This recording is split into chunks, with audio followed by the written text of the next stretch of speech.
espirituales, obviamente nos referimos a toda la palabra que tiene un sentido espiritual, pero hay situaciones y hay cosas que el enemigo no quiere que se revelen. La palabra de Dios dice que nosotros no ignoramos las artimañas de Satanás. Y entonces es importante, hermanos, que como iglesia estemos aprendiendo de las artimañas que usa el enemigo. Hay una situación en la iglesia que, hermano, es peligrosa, porque ahorita va a ser lo sorprendente, en cierta forma Dios lo permite, pero el enemigo lo utiliza también para desviar la fe. Y necesitamos hablar de esas influencias demoníacas que hoy más que nunca se están manifestando y están actuando, mi hermano, para desviar la fe de muchos, para distraerlos, para ocuparlos en otras cosas que no sea Dios. Entre más tú estés entretenido en cosas que no tienen que ver con Dios, más te alejas de Dios. Porque empieza tu carne, hermano, a tomar el control. Tu carne comienza a deleitarse y tu carne comienza a sentirse cómoda. Y esto puede traer un peligro a tu vida. Vamos a la palabra de Dios en el Evangelio de Mateo, en el capítulo 24, en el versículo 37. Mateo, capítulo 24, versículo 37. Gloria al Señor. Y conforme encuentren la cita, nos ponemos de pie.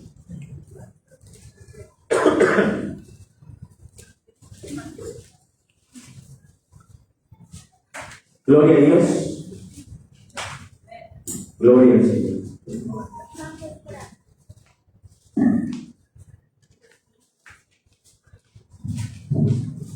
Gloria a Dios.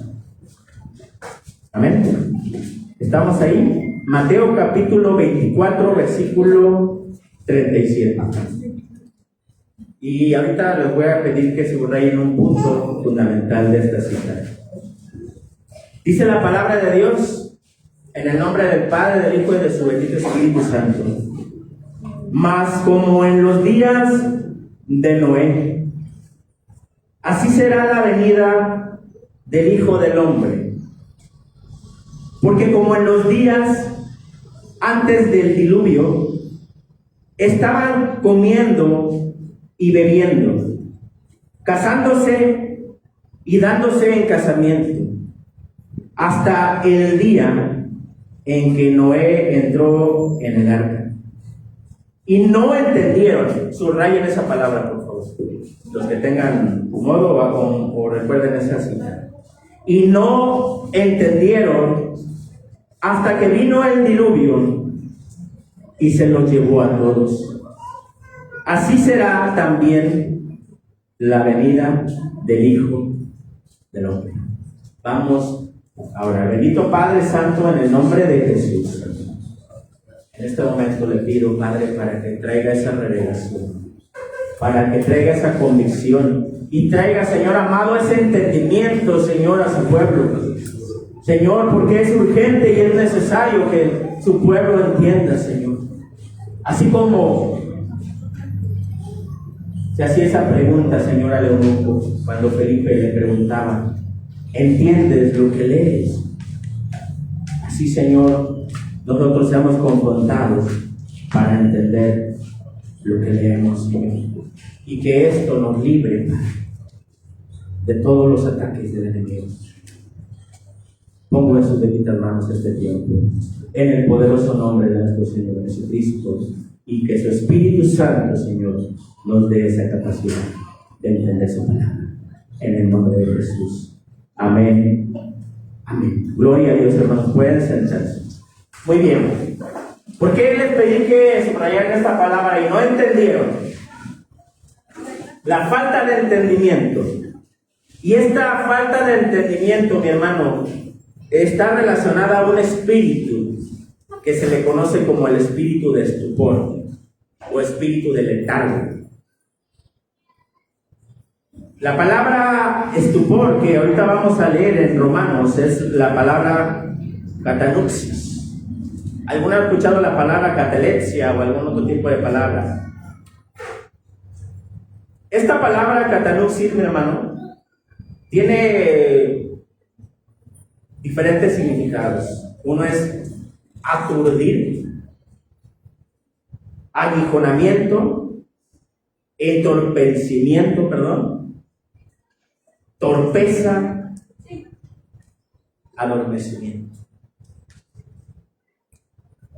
Cuando una persona recibe un fuerte golpe, también está esa misma connotación. Cuando una persona recibe un fuerte golpe por una caída o un golpe directo, esa persona queda aturdida. Y esa es la expresión de una persona aturdida. Y ese espíritu es lo que provoca que una persona esté aturdida, esté adormecida y que no tenga entendimiento. No sé si fue ayer o antier, vi un video de una noticia que pasó aquí en Guadalajara. Un muchacho colgado del tren ligero en una ventana, por fuera colgado, iba en el tren. La gente, mi hermano, solamente observando, idiotizados. Nadie hizo nada. Ese muchacho se cayó y murió porque se golpeó en el tubo. Nadie hizo nada. Nadie movió un solo dedo. Nadie de los que iban en ese vagón. Nadie se atrevió a jalar el botón de emergencia por la emergencia que se estaba presentando. Nadie hizo nada. Gente idiotizada, gente metida en sus asuntos, y la respuesta de muchos: él tuvo la culpa, ¿para qué se pone ahí? Es un problema. Así es la condición de la gente que está aturdida. Así es la condición de muchos, hermano. ¿Te has puesto a pensar por un momento en alguien más? Por la necesidad de alguien más. ¿Te has puesto a pensar tan solo por un momento que ese muchacho, en la condición que estuviera, si estaba en condición de drogas, si estaba alcoholizado, si estaba en cualquier condición, ¿te habías puesto a pensar si ese muchacho tenía familia? Si tenía una madre que lloraba por él, un padre que se preocupaba por él, hermanos, abuelos, hijos. Porque nadie piensa en el otro, porque el letargo, porque la indiferencia, porque estar aturdido con tantas cosas, hermano, lleva a una persona a perder el interés. Y ese espíritu que provoca este letargo, mi hermano, Dios lo permite. Eso es lo sorprendente de todo, que Dios permite que este tipo de espíritu llegue a la vida de muchas personas. Así como lo que sucedió en Noé, en el tiempo de Noé, que vivían una vida normal, vivían una vida como si nada pasara, y pudieron entender los tiempos hasta que vino el diluvio y se los llevó a todos. Hasta ese momento tuvieron entendimiento que Noé estaba diciendo la verdad. Durante muchos años Noé les predicó para que buscaran a Dios, y la gente no quiso entender. Y la palabra de Dios hace referencia a este tipo de maldición y a este tipo de juicio que Dios trae sobre aquel que solamente quiere vivir en su necedad. Porque las personas no quieren entender, no quieren a Dios en sus vidas, no quieren a Jesús. Romanos capítulo 11, versículo 8, Pablo da mención es una mención profética que está relacionado a Isaías, que ahorita vamos a leer también. Pero vamos a Romanos capítulo 11, versículo 8.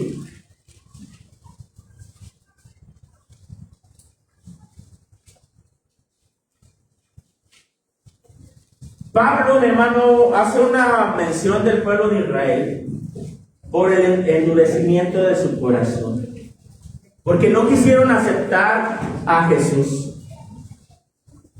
Pero también muestra la dureza del corazón de los hombres, que no es simplemente que una persona no entiende, más bien que no quiere entender.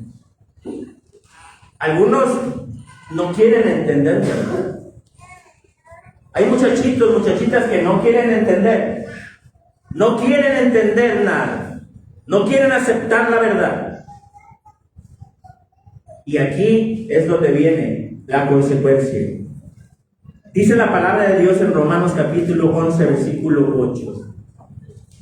Como está escrito, Dios les dio espíritu de estupor, ojos con que no vean y oídos con que no oigan hasta el día de hoy. Y David dice, se ha devuelto su convite en trampa y en red, en tropezadero y en retribución. Se han oscurecido sus ojos para que no vean, y agóbiales la espalda para siempre. Vemos dentro de este contexto la falta de entendimiento, el tropezadero de las personas y la ceguera espiritual. Que a pesar del amor que Dios busca manifestar a muchas personas, a pesar de todo eso, muchos siguen rechazando su amor. Justifican sus acciones, justifican su manera de vivir, no quieren a Dios en sus caminos. Dios me trajo a memoria un asunto de mi vida y fue algo que se movió y que era necesario que se moviera en mi corazón.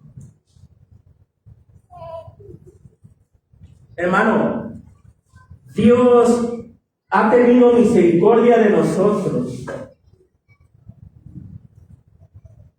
Dios ha cuidado de nosotros. Aún desde antes de conocerlo, Él nos preservó la vida.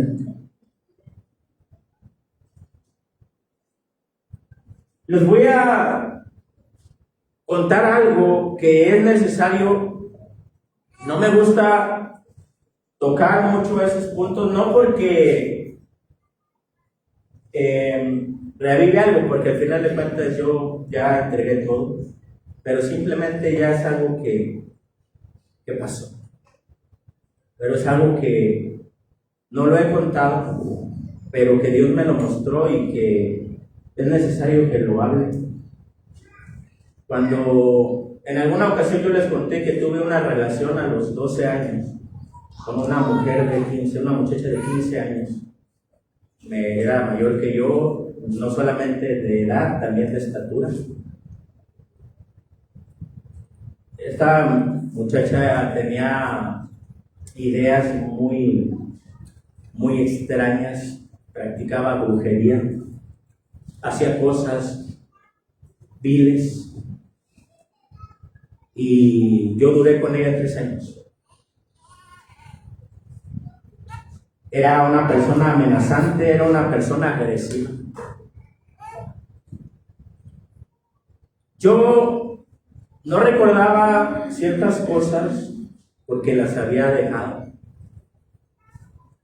Pero cuando yo me pregunté por qué yo nunca lo hice saber a mis padres, por qué yo nunca les expuse el peligro en el que yo me encontraba, y yo recordé que muchas de esas razones era porque ella me amenazaba. Y amenazaba con hacerle algo a mis padres si yo decía algo. Es vergonzoso decirlo, pero es lo que yo viví.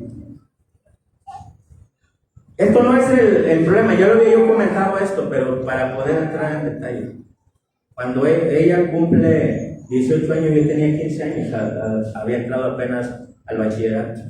A los meses porque ella fue la que simplemente dijo, me voy, eran tantas los problemas en su casa, su familia se fue, por tantas cosas que en su casa se manifestaban, les hacían tantas averías, había espíritus en su casa. Ellos tuvieron que mejor que irse de ahí por tantas cosas que pasaban en su casa. Y ella fue la que provocó todo esto. Ella jugaba la ouija, hacía trabajo de brujería, y todo eso trajo repercusiones en su casa. Cuando ella se va, a los meses, yo iba camino al bachillerato. Y yo noté que desde que salí de mi casa, noté que alguien me venía siguiendo, pero yo no había puesto atención. Cuando volteo, era ella con su pareja con la que se había juntado. Porque ella se juntó con un hombre que yo ya lo conocía, era también conocido de ella, era mucho más grande que ella, creo como 2 años. Venían atrás de mí. Cuando yo me doy cuenta que venían atrás de mí, mi primera reacción fue correr. Comencé a correr, hay una calle de donde vivía, hay una calle muy ancha, y yo recuerdo que corrí por esa calle. Corrí rápido. Tenía miedo, no sé qué querían. Cuando paso por otra calle, me metí en otra calle, yo ya sentía que me ahogaba de correr. Ya no llegué a un momento donde ya no pude correr. Llegué a una casa de uno de mis compañeros de la escuela y comencé a tocar y pedir ayuda. Comencé a golpear la puerta y me alcanzaron, y este hombre me agarró con el brazo, me puso la mano en la boca y yo comencé a decir que me ayudaran, y adentro se escuchaba como que alguien trataba como de que entender, pero no abrir. Cuando sigo yo golpeando, pidiendo ayuda, llegó un muchacho, de esos, como decimos nosotros allá, del barrio. Y cuando vio lo que estaba pasando, él me defendió. Empezó a agredirlo al que me estaba agrediendo. Y yo seguí mi camino. Y él se fue conmigo, este muchacho. Y atrás venía el otro. Y él me acompañó hasta la escuela. No sé qué, no recuerdo más bien qué es lo que querían. No sé qué querían hacer conmigo. Pero yo sé que algo bueno no. Pero el problema de esto que yo te cuento, mi hermano, de esa vida, fue lo que me marcó a mí. Las heridas que causó todo esto que ocurrió.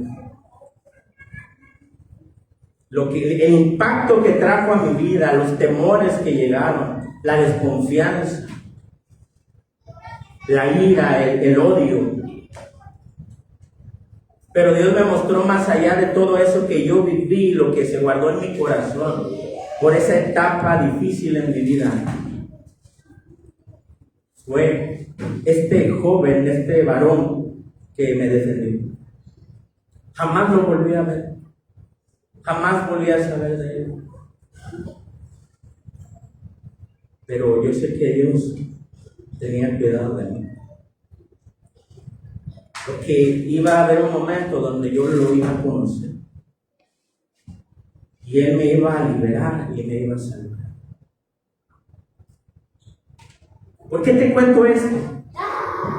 Porque ese muchacho, este varón que se acercó a ayudarme, fue alguien que no fue indiferente. Fue alguien que actuó, que no fue cobarde. y que hizo algo.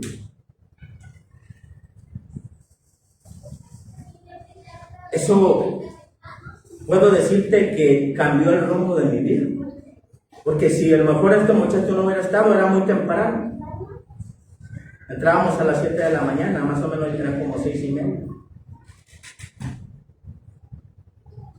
¿Qué hubiera pasado? No lo sé. A lo mejor nada más me hubiera golpeado, a lo mejor, porque tenían otras cosas que hacer. Pero el asunto es, cuando nosotros, hermano, comenzamos a ser entendidos, cuando nosotros comenzamos a actuar en la voluntad de Dios y comenzamos a caminar confiados en el Señor, y comenzamos a dejar la indiferencia, comenzamos a dejar, mi hermano, ese entumecimiento, dejamos de estar adormilados y ponemos atención a la realidad, muchas cosas pueden suceder. Muchas cosas pueden cambiar, muchas cosas pueden ser mejor, porque comenzamos a actuar. Pero cuando decidimos, porque no solamente es cuestión de ver lo que Dios hace hacia aquellos que lo rechazan, que les envía un espíritu de pereza o de letargo, sino la decisión que tú estás tomando de actuar, porque Dios es lo que está viendo.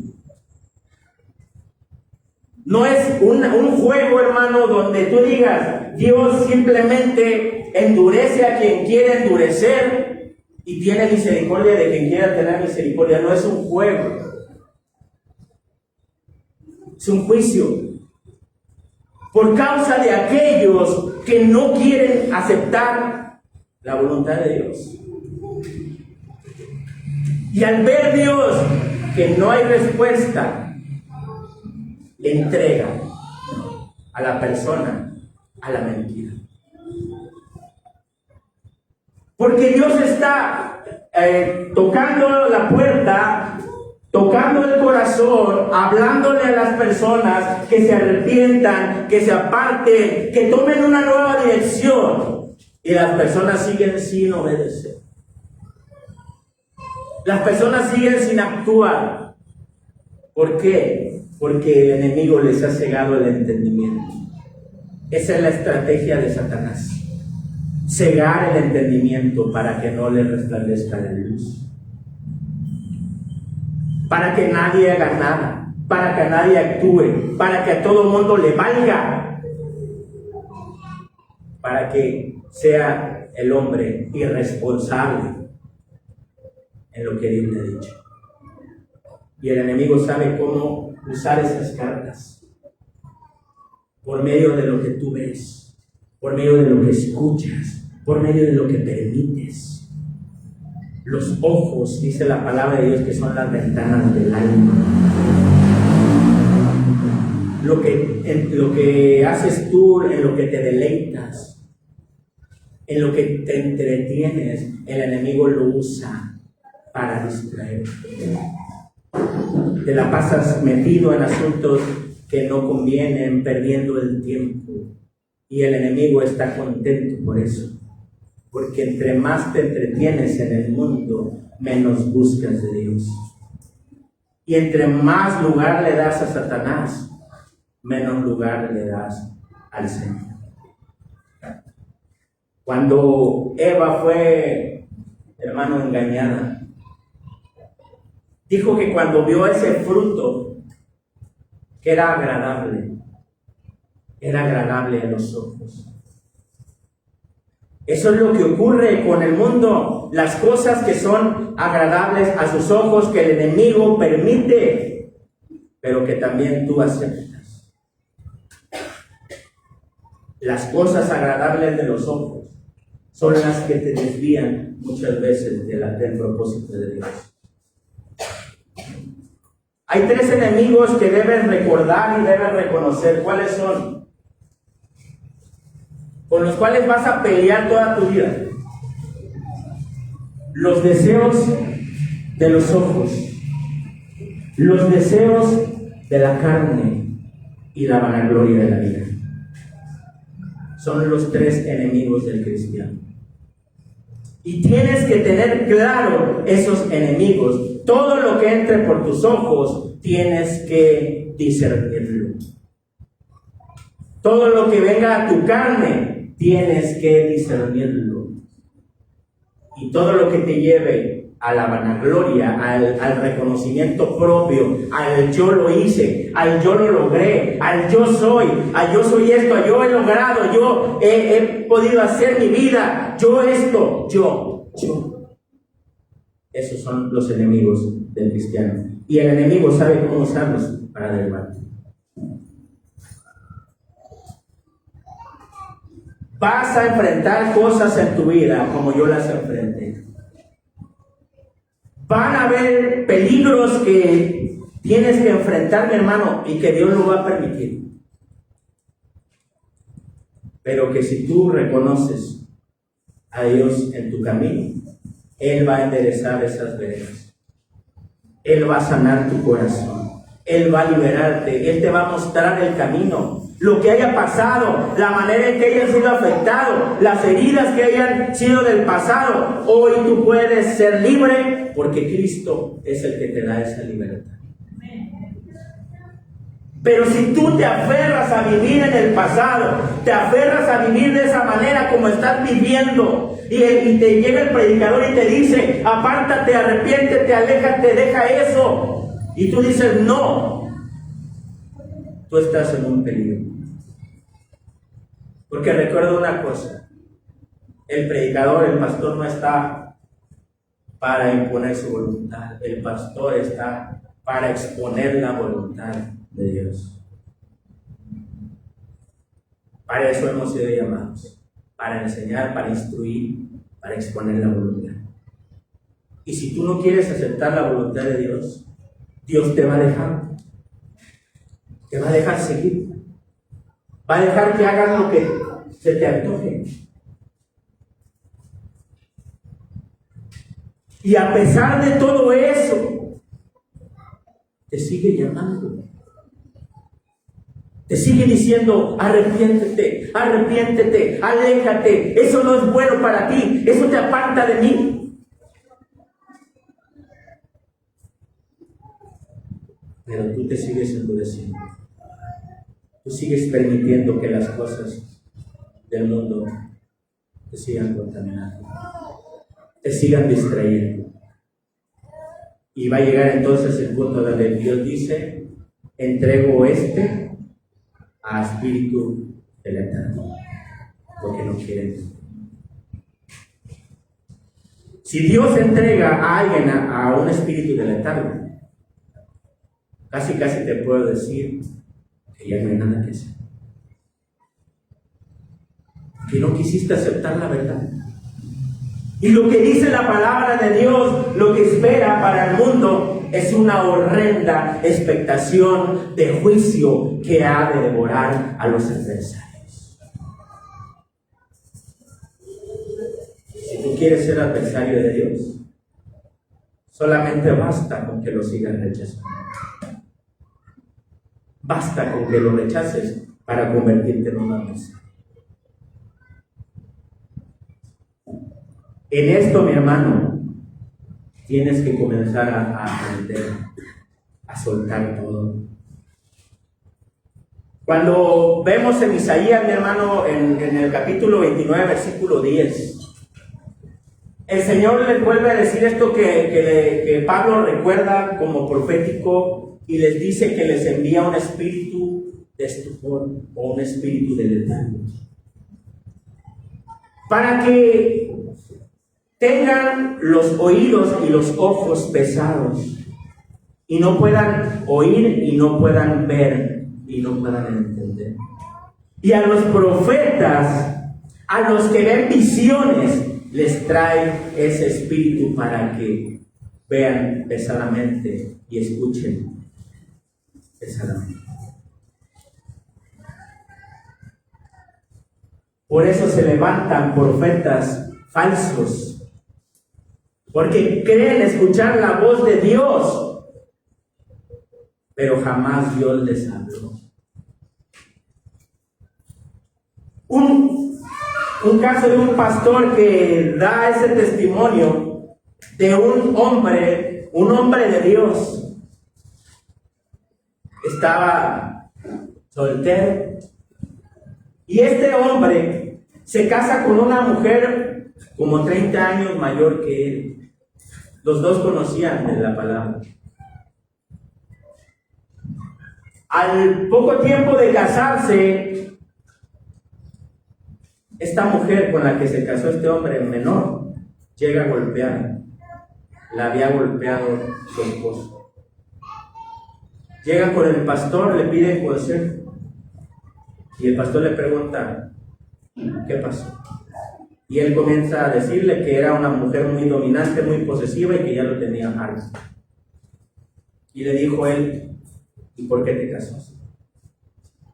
Porque la profeta de la iglesia me dijo que yo tenía que casarme con ella. Van con la dichosa profeta. Como siempre, un falso profeta dice, es que a mí el Señor fue lo que me dijo y yo sentí decírselo. Falso. Falso. Pero ¿por qué la gente sigue creyendo las mentiras? ¿Por qué la gente sigue aceptando lo que aparentemente Dios está hablando? Por ese espíritu de estupor.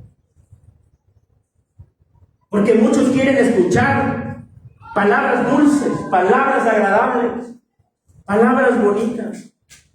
Con eso me quedo, eso me gusta.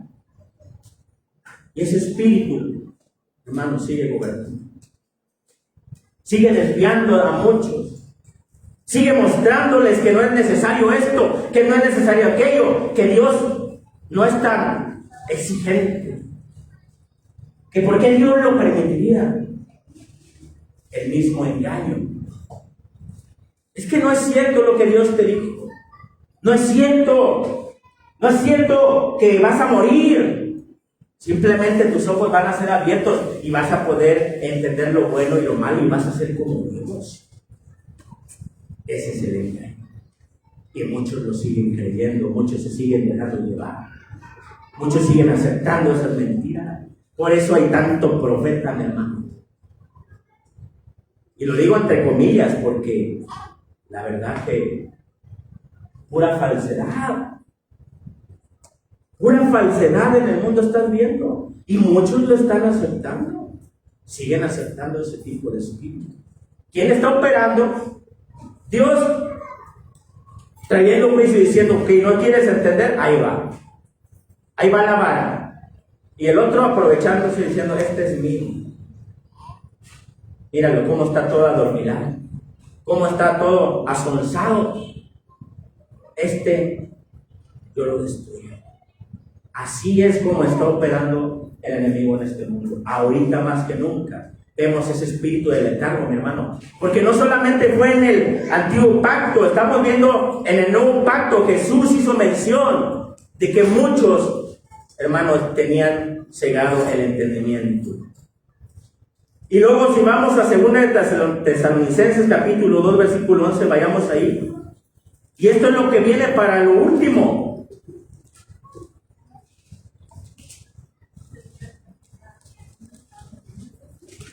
¿Tú crees que es casualidad, mi hermano, que vengas y te estés durmiendo? ¿Qué pasa cuando recibes una noticia de algún beneficio que vas a recibir? O de algo que tú esperabas. Ahí sí no te duermes. Ahí sí no da sueño. Ahí sí no te fastidia, no te molesta, no te incomoda. Por el beneficio. Pero cuando se trata de la palabra, mi hermano, qué pesado se vuelve. Qué pesado se vuelve estar escuchando la palabra de Dios. Dice 2 de Tesalonicenses capítulo 2, en el versículo 11.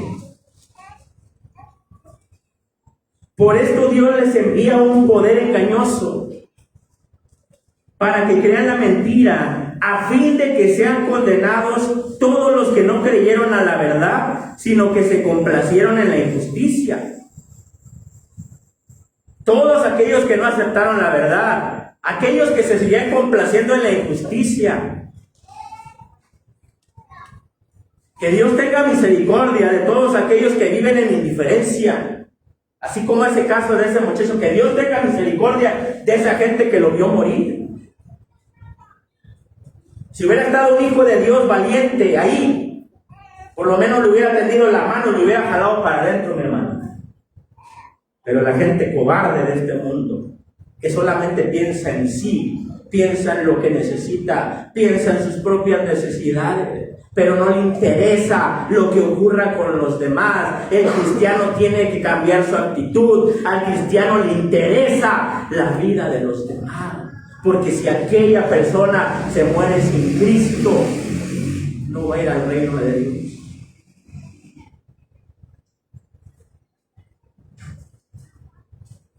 Tienes que dejar la apatía.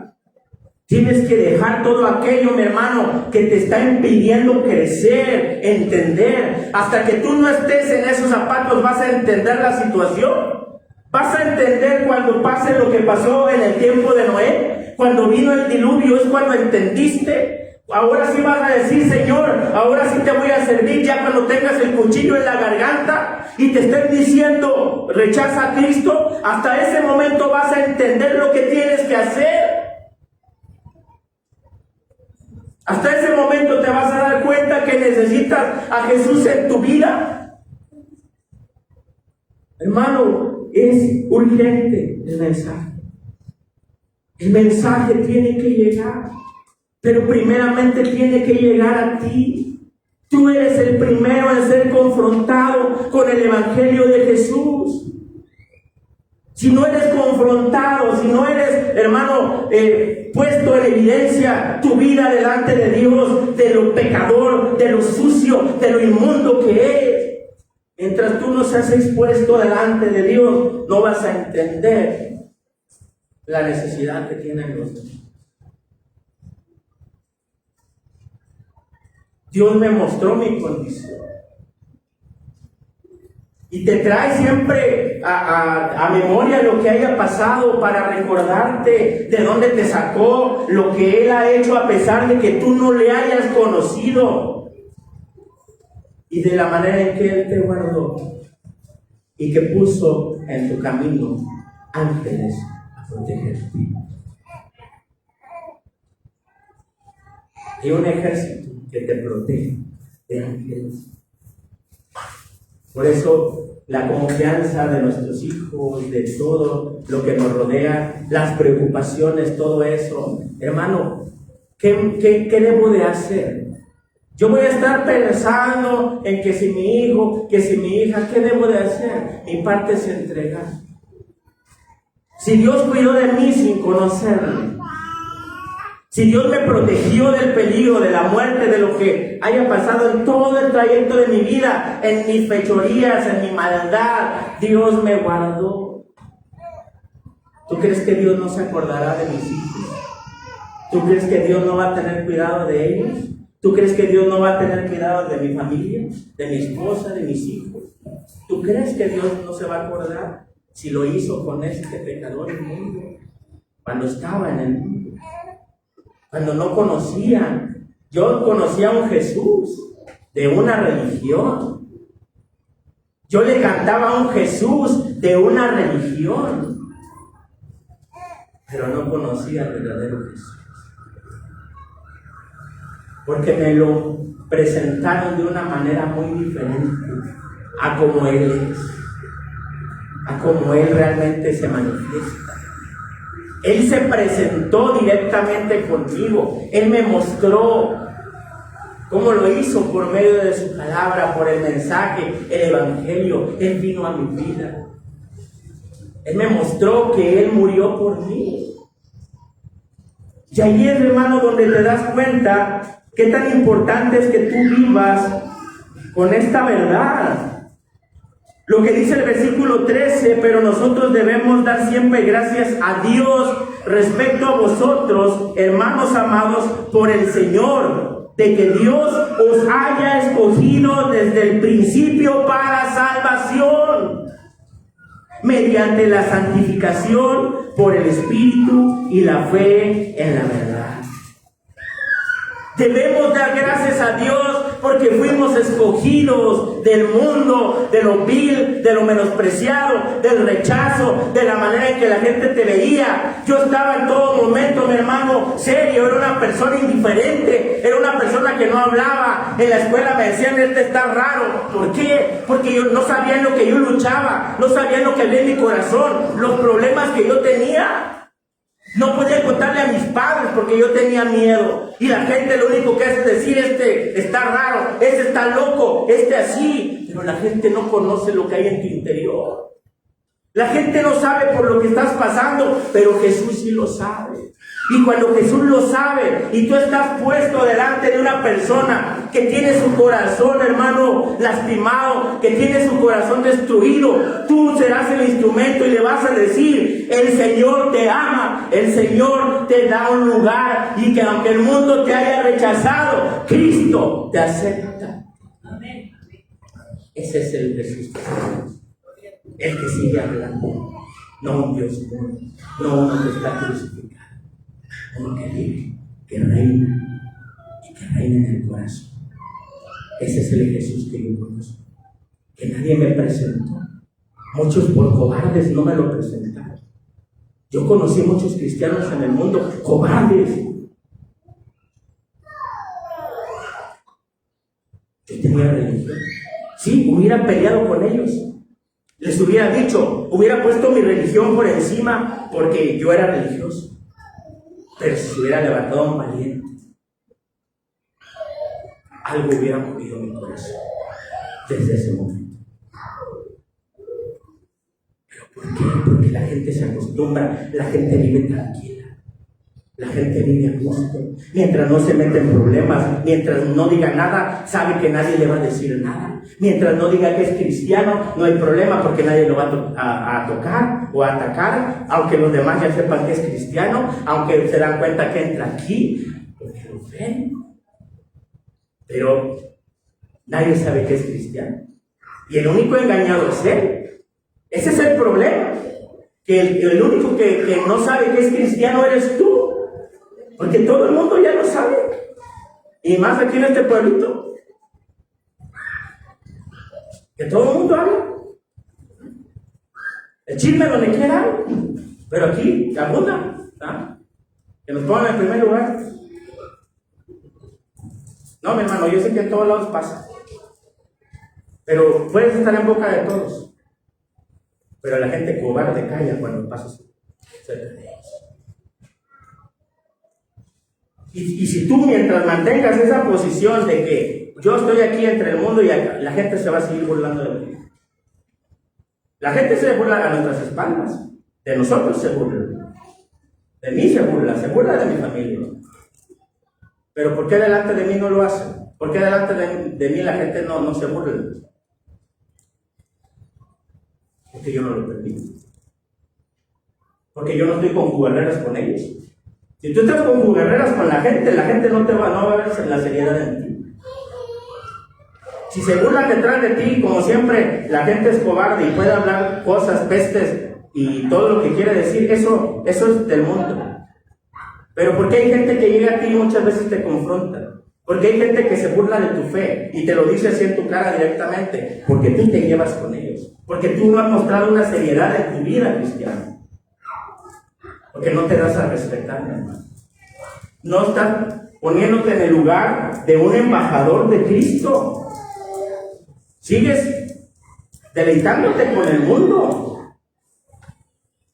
Y cuando ya les quieres hablar serio, ¿qué te dicen?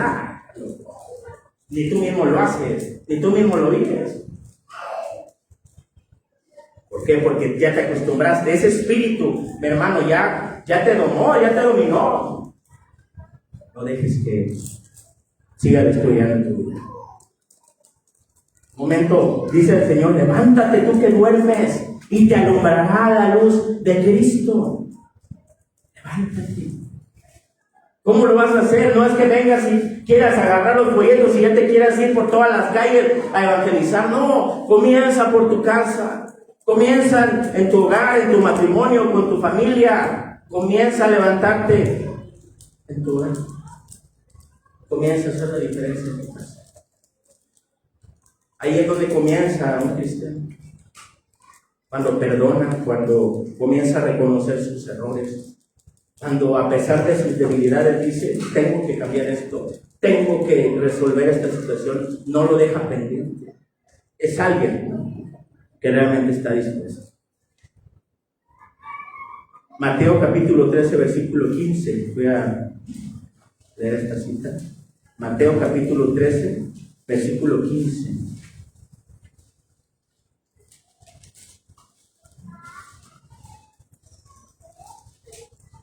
Es tiempo de levantarse, iglesia. Y el enemigo se levanta, sí, pero él no es el problema. El mayor problema somos nosotros mismos. Porque no tenemos fe, porque no creemos. El enemigo se va porque estamos sujetos a Dios y resistimos al diablo, y el diablo huirá de nosotros. Mira lo que dice el Señor: porque el corazón de este pueblo se ha engrosado, y con los oídos oyen pesadamente el espíritu de estupor, y han cerrado sus ojos para que no vean con los ojos y oigan con los oídos, y con el corazón entiendan y se conviertan y yo los sane. No quieren hacerlo, no quieren ser sanados, no quieren ser liberados. Pero dice el versículo 16: bienaventurados vuestros ojos porque ven, y vuestros oídos porque oyen. Doblemente dichosos, doblemente felices. Lea, y te voy a dejar de tarea lo que sigue. Ahí habla de el sembrador. El sembrador fue a sembrar. Unas semillas cayeron sobre lugares pedregosos, donde había hierbas, cardos. Pero los afanes de la vida, los ataques de Satanás, ahogan la semilla y se pierde. ¿Por qué razón se pierde? La tierra es como ese símbolo, hermano, también de tu corazón. ¿Dónde cae la semilla? La semilla es la palabra de Dios. Cae en buena tierra es porque esa palabra fue recibida. Pero cuando no cae en buena tierra, esa palabra no fue recibida. La rechazaste. No la quisiste aceptar. Quisiste hacer tu voluntad. Dejaste que las cosas que pasan en el mundo, los afanes, los problemas, todo, ahogaran la palabra. Y viene el espíritu de dejarlo, para que veas pesadamente. Y posteriormente te cuesta más trabajo entender, te cuesta más trabajo aceptar, porque cerraste tu corazón. Porque el corazón se engrosa, se hace más grueso así, es la expresión. Entonces, un corazón engrosado es un corazón duro. Dice el Señor que nos daría un corazón de carne, un corazón nuevo. Porque el corazón que teníamos estaba, mi hermano, demasiado engrosado. Y el Señor queriendo entrar, y tú rechazándolo, y rechazándolo, y rechazándolo. Él quiere venir a tu corazón. Porque ya vino una vez, pero lo cerraste. Y luego dice el Señor en Apocalipsis: he aquí, estoy a la puerta y llamo. Todo el que abra la puerta de su corazón, entraré a él y cenaré con él y él conmigo. Ese corazón que en un tiempo cerraste, que se endureció, hoy vuélvelo a abrir. Hoy acepta a Jesús, que nuevamente venga a tu vida si lo has dejado. Porque Él viene sanando. Así como Él sigue sanando mi vida.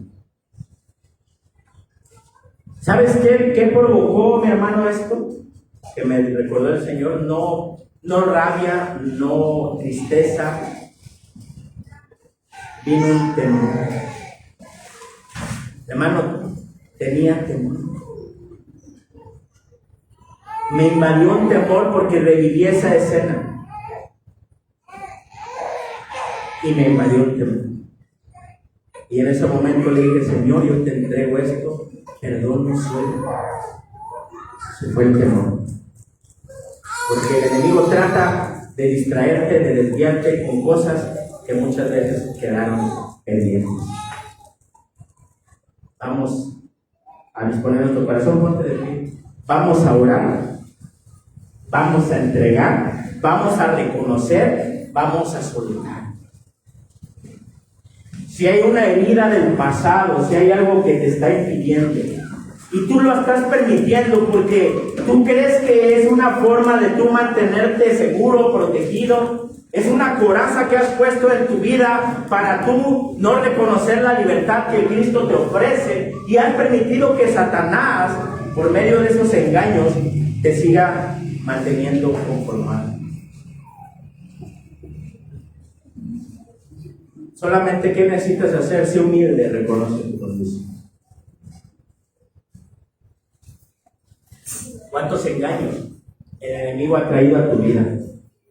¿Cuántas frustraciones tienes hoy por cosas del pasado? Hermano, no te exponga a que Dios se traiga sobre ti, hermano, un castigo, una disciplina. Hijos deshonrando a los padres, gritándoles, faltándoles el respeto, no los honran. Y este es uno de los pecados más peligrosos que te puedo decir, mi hermano, que hay. Yo lo he dicho varias veces y le he dicho a los hermanos que tienen sus hijos deshonrosos, póngale disciplina, póngale vara. ¿Por qué? Porque si usted no lo hace, el Señor se la va a poner. Y la vara del Señor para los hijos deshonrosos es fuerte. Yo les he dicho cómo en la ley, mi hermano, Dios actuaba por medio de la ley para el juicio de los hijos rebeldes. Se le llamaban hijos contumaces, rebeldes que no querían entender y se aferraban a sus ideas. Los llevaban con el sacerdote. El sacerdote le llamaba la atención. Y si el hijo seguía en la misma condición, enterraban al hijo medio cuerpo y todo el pueblo lo apedreaba y moría apedreado ese hijo por rebelde. ¿Quieres bendición de Dios, hijo, hija? ¿Quieres que Dios te bendiga en tu vida? Decía un pastor, sácale la promesa a tus padres, porque por medio de la honra viene la bendición. Si eres un hijo deshonroso, a ti te va a ir mal. Y te lo voy a decir así, directo. Dios te puede cortar la vida si no eres un hijo honroso. Eso es algo real. Dios no espera eso, pero no puede permitir que un hijo siga deshonrando a sus padres. Porque un hijo deshonroso es un mal en la sociedad, hermano.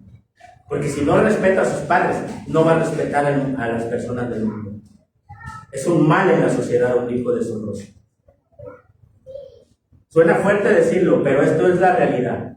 Ve las condiciones del mundo. ¿Cuántos hijos ya no respetan a sus padres? Matan, cometen faltas tan horribles, porque han perdido toda sensibilidad. No permitas que esto ocurra a tus hijos. No permitas que esto ocurra en tu hogar. Que tus hijos pierdan sensibilidad por no poner disciplina en tu casa.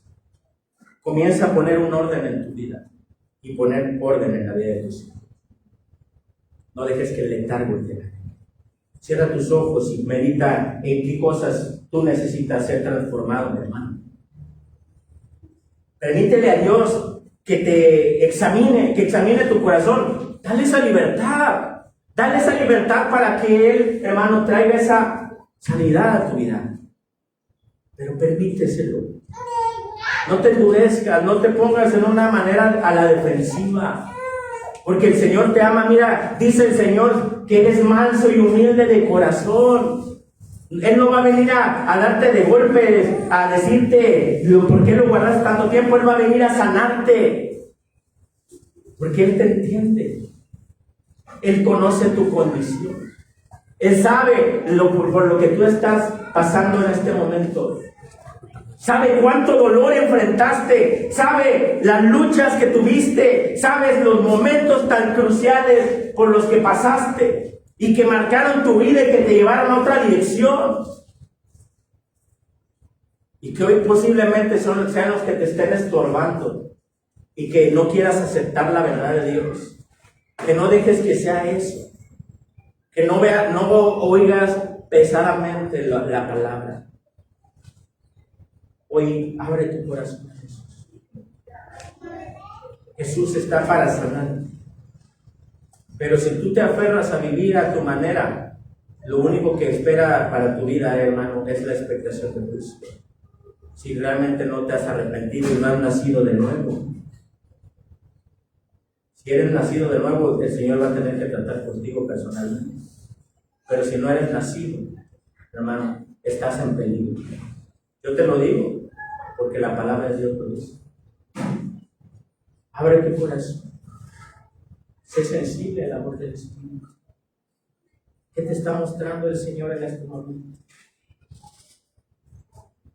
Ve el dolor que te está consumiendo. Esa decepción, todo lo que enfrentaste, ve cuánto te está consumiendo hoy. Ve cuánto mal te ha causado. Y por causa de ese mal que te ha causado, cuánto mal has causado tú. Porque estás a la defensiva. Pero Dios te quiere sanar. Dios quiere sensibilizar tu corazón. Pero tienes que reconocer. El que te muestre esos detalles profundos de tu vida. Dale permiso. Dale permiso a Jesús. Que te muestre esos detalles que fueron a lo mejor en un sentido horribles para ti. Fueron duros, fueron lo más trágico que enfrentaste, fue el dolor más grande que tuviste. Fue la decepción más grande de tu vida. Fue la traición más horrible que hayas enfrentado. Fue el momento crucial donde posiblemente estuviste a punto de perder tu vida. Pero Dios te guardó. Hoy entrégalo. Ven a Cristo. Ven a Jesús. Y sana tu corazón. Sana tu corazón. Ven a Él. Ven a Él. Pasa.